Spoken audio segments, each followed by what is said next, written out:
Hello friends, it's me Nived. Welcome back to my channel. ഇന്നത്തെ നമ്മുടെ topic എന്ന് പറയുന്നത് വിൻഡോസ് 10-ൽ നമുക്ക് എങ്ങനെ എക്സ്ട്രാ സോഫ്റ്റ്വെയർ ഒന്നുമില്ലാതെ തന്നെ സ്ക്രീൻ റെക്കോർഡ് ചെയ്യാം എന്നതിനെ കുറിച്ചാണ്. അപ്പോൾ ഇതിനു വേണ്ടി നമുക്ക് ലാപ്ടോപ്പ് സ്ക്രീനിലേക്ക് പോകാം. അപ്പോൾ സ്ക്രീൻ റെക്കോർഡർ നമ്മൾ സാധാരണ ഉപയോഗിക്കുന്നത് നമുക്ക് എന്തെങ്കിലും ട്യൂട്ടോറിയൽ ചെയ്യാൻ അല്ലെങ്കിൽ എന്തെങ്കിലും ഗെയിം എല്ലാം പ്ലേ ചെയ്യുമ്പോൾ അത് റെക്കോർഡ് ചെയ്യാനെല്ലാം തന്നെ നമ്മൾ ഉപയോഗിക്കുന്നതാണ് ഈ സ്ക്രീൻ റെക്കോർഡർ. അപ്പോൾ ഇതിന് നമുക്ക് വിൻഡോസ് 10-ൽ ഒരു ആപ്ലിക്കേഷൻ അവൈലബിൾ ആണ്. ഈ ഒരു എക്സ്ബോസ് ഗെയിം ബാർ എന്ന് പറയുന്ന ഒരു സോഫ്റ്റ്വെയർ നമ്മൾ ഓപ്പൺ ചെയ്യുക. അപ്പോൾ ഇങ്ങനെ ഒരു ഇൻ്റർഫേസ് ലഭിക്കുന്നതാണ്. ഇവിടെ വെച്ച് കഴിഞ്ഞാൽ നിങ്ങൾക്ക് കാണാവുന്നതാണ് സ്റ്റാർട്ട് റെക്കോർഡിംഗ്. അപ്പോൾ ഇവിടെ നമ്മൾ പ്രസ് ചെയ്ത് കഴിഞ്ഞാൽ നമുക്ക് ഈ ഒരു സ്ക്രീൻ റെക്കോർഡർ സ്റ്റാർട്ടാവും.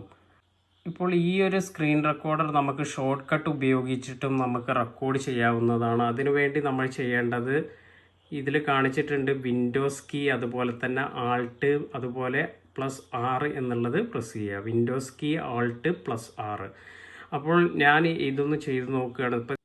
ഇപ്പോൾ ഞാൻ കീബോർഡ് ഉപയോഗിച്ച് ഷോർട്ട് കട്ട് യൂസ് ചെയ്ത് എങ്ങനെ റെക്കോർഡ് ചെയ്യാൻ പറ്റുമെന്ന് നോക്കുകയാണ്. അതിന് നമ്മൾ വിൻഡോസ് കീ അതുപോലെ തന്നെ ആൾട്ട് +R എന്ന് പ്രസ് ചെയ്യുകയാണ്. ഇപ്പോൾ നിങ്ങൾക്ക് കാണാവുന്നതാണ് സ്ക്രീൻ റെക്കോർഡായി തുടങ്ങിയിരിക്കുകയാണ്. ഇപ്പോൾ നമ്മൾ എന്തെങ്കിലും സ്ക്രീൻ റെക്കോർഡ് ചെയ്യാൻ നമ്മളിപ്പോൾ ഒരു iCloud എന്ന് പറയുന്നൊരു ഇതിൽ പോയി.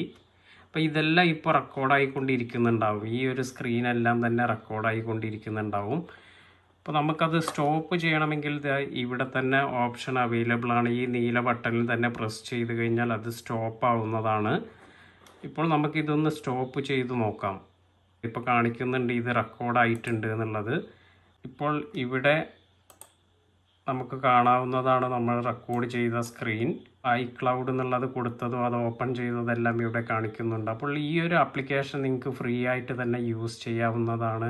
ഈ ഒരു ആപ്ലിക്കേഷൻ യൂട്യൂബേഴ്സ് എല്ലാം തന്നെ ധാരാളമായിട്ട് യൂസ് ചെയ്യുന്നത് നമുക്ക് കാണാവുന്നതാണ്. അവർക്ക് എന്തെങ്കിലും സോഫ്റ്റ്വെയറിനെ പറ്റിയുള്ള ട്യൂട്ടോറിയൽ ചെയ്യുമ്പോഴോ അല്ലെങ്കിൽ എന്തെങ്കിലും ഗെയിമിനെ കുറിച്ചുള്ള വീഡിയോസ് ചെയ്യുമ്പോഴെല്ലാം അവർ ഈ ഒരു സ്ക്രീൻ റെക്കോർഡർ യൂസ് ചെയ്യുന്നതാണ്.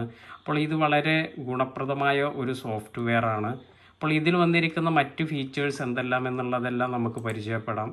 അപ്പോൾ നിങ്ങൾക്ക് ഇവിടെ ഒരു ഓപ്ഷൻ ഉണ്ട്. ഇതിൽ പ്രസ് ചെയ്ത് കഴിഞ്ഞാൽ നമുക്ക് സ്ക്രീൻഷോട്ട് എടുക്കാൻ സാധിക്കുന്നതാണ്. ഇപ്പോൾ നമ്മൾ സ്ക്രീൻഷോട്ട് സേവ്ഡ്, നമുക്കത് ഓപ്പൺ ചെയ്ത് കഴിഞ്ഞാൽ ഈ ഒരു സ്ക്രീൻഷോട്ട് കാണാവുന്നതാണ്. അതുപോലെ നമുക്ക് ഇതിൻ്റെ മൈക്രോഫോൺ എങ്ങനെ എനേബിൾ ചെയ്യാമെന്ന് നോക്കാം. ഇവിടെയാണ് ഇതിൻ്റെ മൈക്രോഫോൺ ഉള്ളത്. നമുക്ക് മൈക്രോഫോൺ യൂസ് ചെയ്ത് എന്തെങ്കിലും റെക്കോർഡ് ചെയ്യണമെങ്കിൽ ഇവിടെ വോയിസിൽ പോയതിന് ശേഷം നമുക്ക് മൈക്രോഫോൺ ഉപയോഗിച്ച് റെക്കോർഡ് ചെയ്യാവുന്നതാണ്. അതുപോലെ തന്നെ സിസ്റ്റം സൗണ്ടാണ് റെക്കോർഡ് ചെയ്തതെങ്കിൽ ഇവിടെ എനേബിൾ ചെയ്യാവുന്നതാണ്.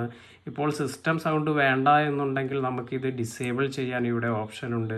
ഇപ്പോൾ നമ്മൾ വീഡിയോ റെക്കോർഡ് ചെയ്തുകൊണ്ടിരിക്കുമ്പോൾ ഇതിൻ്റെ മൈക്രോഫോൺ ഓൺ ചെയ്യാനും ഓഫ് ചെയ്യാനും വേണ്ടി നമുക്ക് വിൻഡോസ് കീ അതുപോലെ തന്നെ ആൾട്ട് +M എന്നത് പ്രസ് ചെയ്താൽ മതി. അപ്പോൾ ഈ ഒരു ആപ്ലിക്കേഷൻ നമുക്ക് വളരെ യൂസ്ഫുൾ ആയിട്ടുള്ള ഒരു ആപ്ലിക്കേഷനാണ്. ഉദാഹരണമായി പറയുകയാണെങ്കിൽ നമ്മൾ പല സോഫ്റ്റ്വെയർ അല്ലെങ്കിൽ മൈക്രോസോഫ്റ്റ് ഓഫീസിനെ കുറിച്ചെല്ലാം ഒരു ട്യൂട്ടോറിയൽ തയ്യാറാക്കണമെങ്കിൽ നമുക്ക് ഈ റെക്കോർഡർ ഉപയോഗിച്ച് നമുക്കിതിൽ ഈസിയായി ചെയ്യാവുന്നതാണ്. ഇതിൽ തന്നെ എക്സ്റ്റേണൽ മൈക്ക് അല്ലെങ്കിൽ സിസ്റ്റം മൈക്ക് ഉള്ളതിനാൽ സിസ്റ്റം സൗണ്ട് അതുപോലെ തന്നെ നമുക്ക് വോയിസ് റെക്കോർഡ് എല്ലാം ചെയ്യാൻ സാധിക്കുന്നു. ഇന്നത്തെ ഈ വീഡിയോ നിങ്ങൾക്ക് ഇഷ്ടപ്പെട്ടെങ്കിൽ സബ്സ്ക്രൈബ് ചെയ്യുക, ലൈക്ക് ചെയ്യുക, ഷെയർ ചെയ്യുക.